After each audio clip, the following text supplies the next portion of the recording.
Hi, first graders. Welcome back to our bedtime stories, The Mouse and the Motorcycle.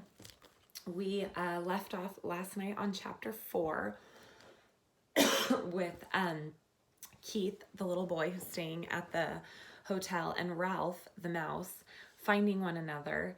And Keith was so excited for Ralph because he actually gets to ride the motorcycle. And Keith makes it very clear that his mom will never let him. So we learned that they can communicate, they can talk to each other, and we also learned how Ralph makes the motorcycle go. He has to make the motorcycle sound. So we are now on chapter 5, which is called Adventure in the Night.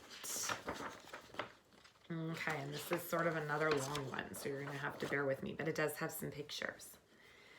When Ralph had mastered riding the motorcycle on the threadbare carpet, he went bumping over the roses on the less worn parts under the dresser and the bedside table.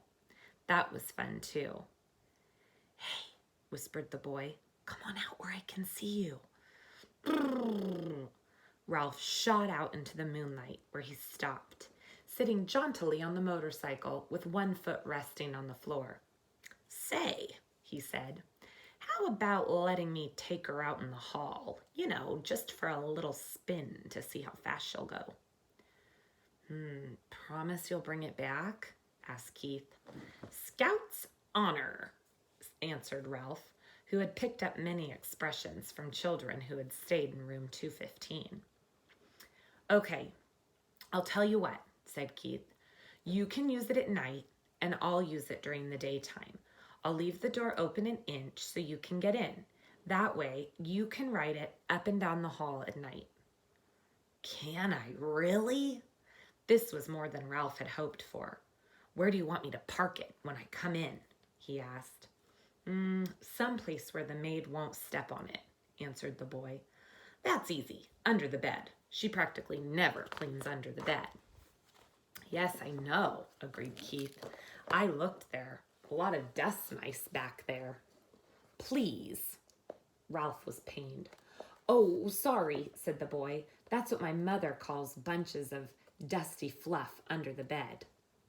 "My mother doesn't," said Ralph. "Now, how about opening the door?" The boy put his hand on the doorknob. "You won't let anything happen to my motorcycle, will you?" he asked. "You know I wouldn't let anything happen to a beauty like this," said Ralph. "See that you don't, and don't stay out too late." The boy opened the door and permitted Ralph to putt out into the dim light of the hall.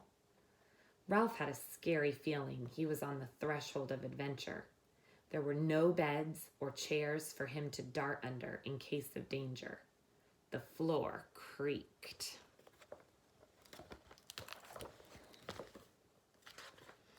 Someone was snoring in room 214 across the hall. Outside in the pines, an owl hooted, sending prickles up Ralph's spine. Ralph controlled the trembling of his paws while he hesitated outside the door to consider the possibilities of the hall, which was carpeted down the center, leaving 2 smooth highways of bare floor on either side of the baseboards. It did not take Ralph long to decide what to do.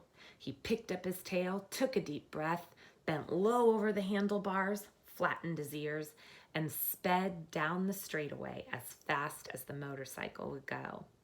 He could feel his whiskers swept back by the fourths of the speed. It was glorious. Ralph had never ventured so far from home before. The old wooden hotel, cooling in the night air, snapped and creaked, but Ralph was brave. He was riding a motorcycle. He passed room 213, ran out of breath, and let momentum carry him past another noisy snorer in room 211, on down the hall to the elevator, the mysterious elevator that carried people to that wonderful place Ralph had heard so much about, the ground floor. When Ralph came to the stairs, he stopped to look down, knowing it was impossible to ride a motorcycle downstairs, and at the same time wishing he could see for himself the wonders that lay below. He sniffed the air, and it seemed to him that he could smell the strange foods he had heard about. Cinnamon buns with sticky frosting, turkey stuffing, and pancakes with maple syrup. A ray of moonlight from a window glinted on the glassy eye of a mounted deer's head over the stair landing and startled Ralph, sending him off down the hall, past the broom closet and the linen room, to the end of the hall, where he executed a sharp turn and started back. Exhilarated by speed, Ralph raced up and down. Once, when he heard some people getting out of the elevator, he had to duck behind the curtain of a window at the end of the hall. Toward midnight, he passed his Aunt Sissy skirling along the baseboard. He waved and nearly lost control of the motorcycle. Aunt Sissy stopped to stare while Ralph rode on, feeling pleased with himself, and at the same time sorry for Aunt Sissy, poor frightened thing, with only her feet to carry her from one crumb to the next. Up and down the hall raced Ralph, until after an especially noisy burst of speed outside room 211, he was startled to hear a dog bark inside the room. Now it was Ralph's turn to be frightened. Uh-oh, he thought, I'd better be careful. If there was one thing Ralph disliked, it was people who traveled with dogs. Dogs always sniffed around where they had no business sniffing. Once, a dog had even barked into the mouse hole in room 215. It was days before Ralph's mother got over that. Ralph heard someone moving around inside room 211, and looking back over his shoulder, he saw the door open and a tousled man in a bathrobe and slippers appeared, carrying a little terrier. That's a dog. The man looked cross and sleepy as he startled down the hall toward the elevator with his dog. He was walking straight toward Ralph. Realizing he was taking a chance, Ralph speeded up the motorcycle. If he turned and headed back to room 215, he would have to pass the man. It was better to continue toward the elevator and hope he could find a place to hide. He raced on down the hall. The wild barks of the little terrier told Ralph that he had been seen by the dog, if not by the man. Can you see that picture? It's a 2-pager. So there's the man who woke up, and that's the terrier that's barking. And Ralph can tell by the way that the terrier's barking that he probably saw him. Shut up, muttered the man to his dog. I'm going to walk you. You don't have to wake up the whole hotel. Ralph reached the elevator, where he drove around behind the ashtray on a stand beside the door. He stopped and waited, tense and frightened. Outside, an owl hooted, was silent, and hooted again. A sudden breeze rattled windows and banged a door. Ralph's teeth began to chatter. The dog whimpered, but the man walked straight past Ralph, pushed a button, and in a moment stepped into the elevator. Phew, thought Ralph, when the elevator door had closed on the sleepy man and the noisy dog. Maybe he had better lie low for a while.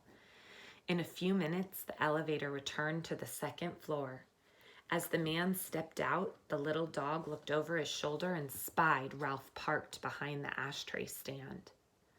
Because the dog was a captive and he was free, Ralph could not resist sticking out his tongue and wagging his paws in his ears, a gesture he had learned from children in room 215, and one he knew was sure to arouse anger.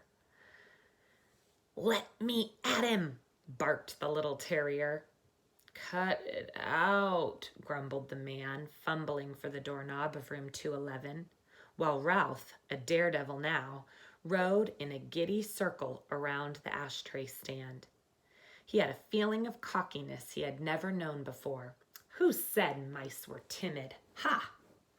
When the morning song of birds in the pines grew louder than the snores of the guests, and dawn slipped through the window at the end of the hall, Ralph knew it was time to return to room 215. There he was shocked to discover the door shut. Only then did he recall the draft in the night and the slam of the door. He got off the motorcycle and pounded on the door with his fist. But what sleeping boy could hear a mouse beating on a door? Ralph knew from experience that he could flatten himself out and crawl under the door of room 215. But there was no way he could get the motorcycle through the crack, not even by laying it on its side and pushing. The handlebars were too wide.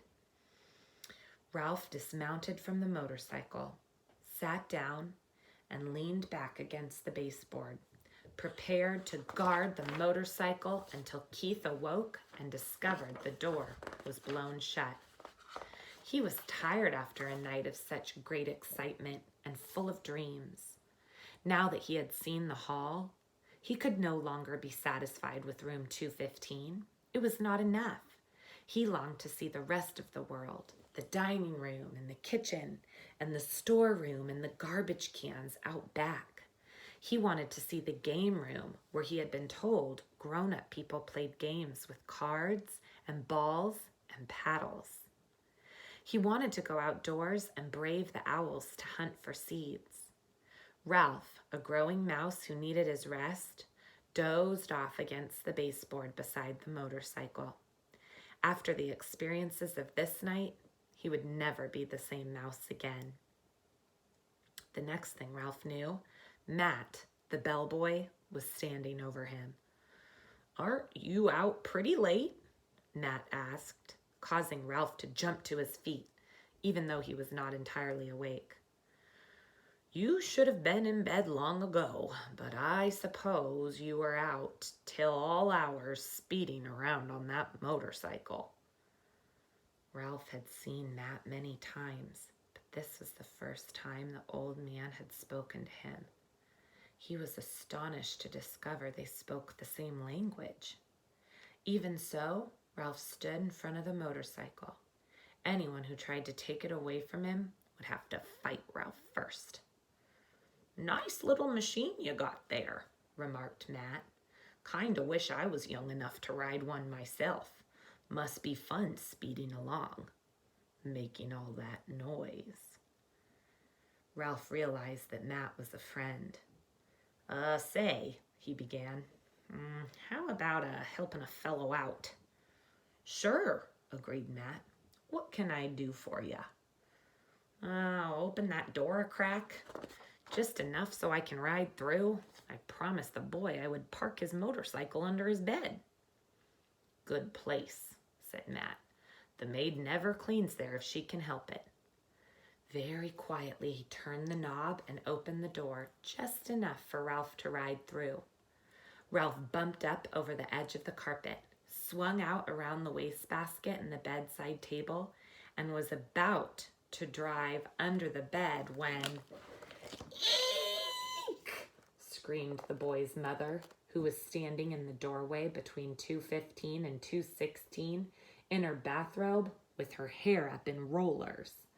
"A mouse!" Ralph put on a burst of speed and shot under the bed.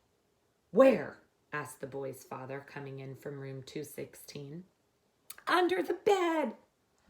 I'll look, Mom," said the boy, jumping out of bed. Keith's face appeared under the lifted edge of the bedspread, where Ralph sat trembling on the motorcycle. The boy held out his hand and beckoned, and Ralph understood. He dismounted and ran up the boy's arm inside the sleeves of his pajamas until he came to the crook of his elbow. There he waited, shivering, to see what would happen next.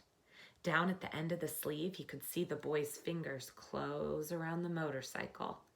Then he felt himself being lifted as the boy rose from his hands and knees.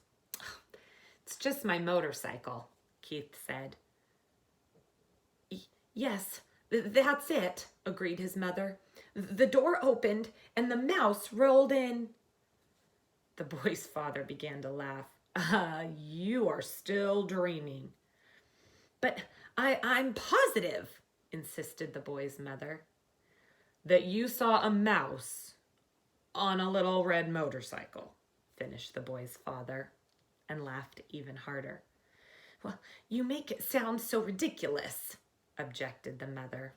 Well, the father snorted with laughter.